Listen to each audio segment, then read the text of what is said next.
Feedem session. Yo, it's your boy Drift at Drift UK Official. You're now tuned into Feedem session at K2K Radio. Stay locked in. In the building, by the way, I have Rosemary, I have DJ Renz, and also Drift in the building. Live on Feedem on K2K Radio. Let's get it. What's good? How's it going? How you doing? Hey. All good, man. All good. Came from work straight down to here. You get me? I was in the office. It's hot and that, so I had a fan in the corner keeping me going. Trust me. But the funny thing is, I actually had to do a pre-recording of a radio show back in my office. Anyways, it's kind of like I did a radio show and now I'm doing live. I prefer doing live because I can make mistakes and just get away with it. Yeah. The pre-recording is like, oh, take that again.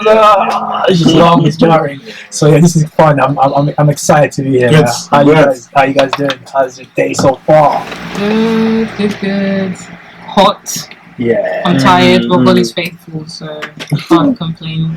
Yes, I'm good. Feedem session show right about now. We're just chilling. You know what? We're gonna get straight into it right about now. So I came across an article on a Step Forward website, which is a Christian music website, and there was an article about basically somebody losing their job for praying for patients while they were at hospital.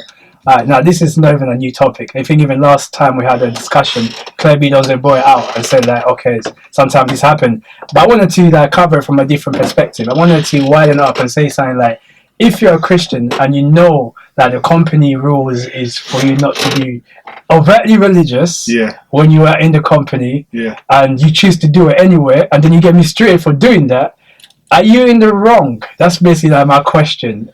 Is I know there's a time and a place for gospel. Any time and any place, the gospel is welcome. But if you have agreed, signed contract, Well, not to pray, just not to be overtly religious, because I know they're never going to be that strict with it. They're going to be, clever about it. All right. So, and then you agree to that now, and then you find yourself in that place and you do it, and then you get thrown out, get kicked out of your job, for example, for doing that. Yeah. So, and then you want to pull that on God, sort of thing. I think that's a bad thing. But anyways, what's everyone's perspective on that? I just wanted to open up on that.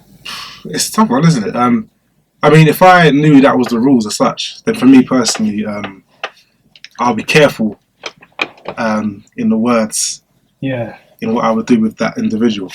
Outside of work, obviously I can, pray for him or her in my own time. If that person specifically want prayer, or did he just offer to? I don't know. I don't know. But it's true. The details are important. The details are important. Yeah, I think if that's the rules and you sign up to it, then you have to respect that, I think. But if that person wants prayer, needs prayer, I would maybe do that outside of work, in my own personal time, or on my lunch break, or something like that. Just so I can even pray in my head. They ain't gonna know. I hear that. Do you know what I mean? So you're the tactical one. You're not the strategical man. In my head, strategy. I can just put my hand and start speaking in tongues, and they ain't gonna know. Do you know what I mean? So, yeah. All right, cool. All right. So, Rosemary, what's your thought on that? Not only on his answer, but also just on the topic itself. Well, I mean, as I was saying to you earlier, I think in different countries it's different. There was a specific story that someone preached about. There was a lady, I think it was, she used to work in a court or something, and I think they were legalizing gay marriage. Okay.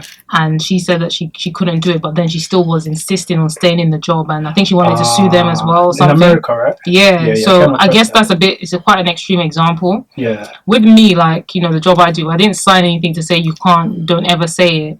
But managers are just you can't share your opinion too much. But the issue I have with that is that if I was encouraging them to I don't know, go and get a girlfriend, or it's good that you're getting a girl, good, that wouldn't be an issue. Yeah. But if I'm saying, if they say they want to go to church, I'm just that's good. It seems like it's a problem if I'm encouraging them in that way. Okay. So for me, it's a spirit. I'm not saying that if I'm signed up to something, then I should breach it. Yeah. But at the same time, if you're encouraging someone in Christ mildly, I don't think that should be a big issue, because I encourage them to get a job, I encourage them to do other things. And it's the truth. It's not just a religion, it's the truth. So I wouldn't hold back too much. I'm not going to be a fool and just splurt it all out. Yeah. But I will still say something, because It's just Cool. Cool. It's again, I'm hearing a lot of strategy basically, even in that as well. As much as like you're gonna go for it more, it's just some kind of strategy. And I think we might tackle that later on. Just gonna hear Ren's perspective on this one. Am I live? Yeah. Let me bring you on now. Yeah. 1, 2. Okay, cool. It's a difficult one because I think, as you said, Rosemary, when you're talking about getting girlfriends, LGBT or whatever, you don't have to be tactical. You just it's out there for everyone to know and everyone to see. Yeah. So my question is, why do we have to be ducking and diving? It's true. The only situation where we have to duck and dive is when you specifically signed a contract that's saying I cannot overtly talk about X, Y, and Z. Yeah. That's when you have to be a bit more smart, because obviously it's a contract and obviously you have to obey the law of the land. Yeah. But when it comes to another working environment where there's no contract and you can just freely speak, I feel like it's a bit more taboo to talk about Christ or the truth, and it's more sort of common, it's accepted to talk about the LGBT because that's the common agenda for everyone to do. So it's just a difficult one, because obviously nowadays everything's just changing, everything's just different. But I would say, if I was in a signed contract place and they're saying XYZ, then I have to move like Mourinho, I have to do a formation, put foot at the back, maybe tuck it in a little bit, but if not, then I can freely speak about it. You know what I mean? Freely. Yeah, that's what I think in a nutshell. Definitely. Well, I'm definitely coming from a perspective of those people that know it, because there was another person who got arrested outside of a train station for, I wouldn't say for preaching the gospel, I say for disturbing the public. You know what I mean? Because like, then what I don't rate is the fact that people, you're disturbing the peace, but you're going to try to make it seem as if you're doing it for the gospel. And I feel like that's very I know you're itching to go, but I feel like look, God is a God of order, and He will not disgrace. Like you're only disgracing yourself at the end of the day, not God. But when you're pointing to God, that's kind of when I found it offensive. That's kind of my side. Okay. Yeah. But there's certain things that people do in the world that are disturbing my peace. When you're smoking a cigarette, I cannot breathe the fresh air. Yeah. I didn't say anything. I didn't call the police.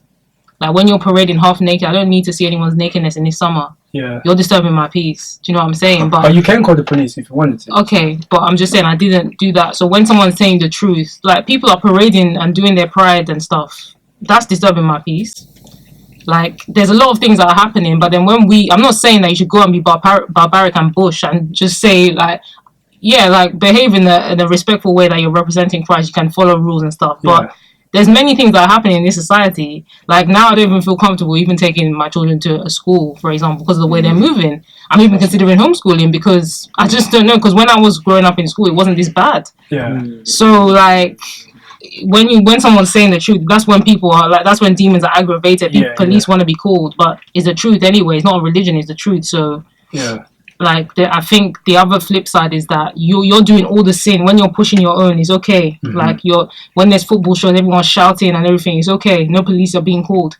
But when you're preaching the gospel, it's like, okay, that's when it's such a evil thing. But do you know what? It's prophesied in the Bible, isn't it? Like we're living in the end times. But what I'm saying is that if you're going to speak about your sin, I want to also be able to speak. It's free speech, isn't it?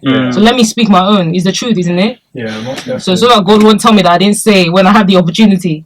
Yeah, definitely. No, I agree with that. Does anyone else agrees with that or has another take on what she just said? I agree with what you're saying. Yeah, I agree. Yeah. Alright, cool. So you know what? We're going to take a pause for this part. I don't know how long we've been so far, but we're going to take a pause for this part, get into some music, and then come back on and maybe later on. But I'm also looking forward to talking to Drift, who is our guest on the show today. You are listening to the Freedom Session Show. Myself, Freedom, Rosemary, Drift, and DJ Renz on the decks right by now on K2K Radio. Let's get it poppin'. Freedom Session.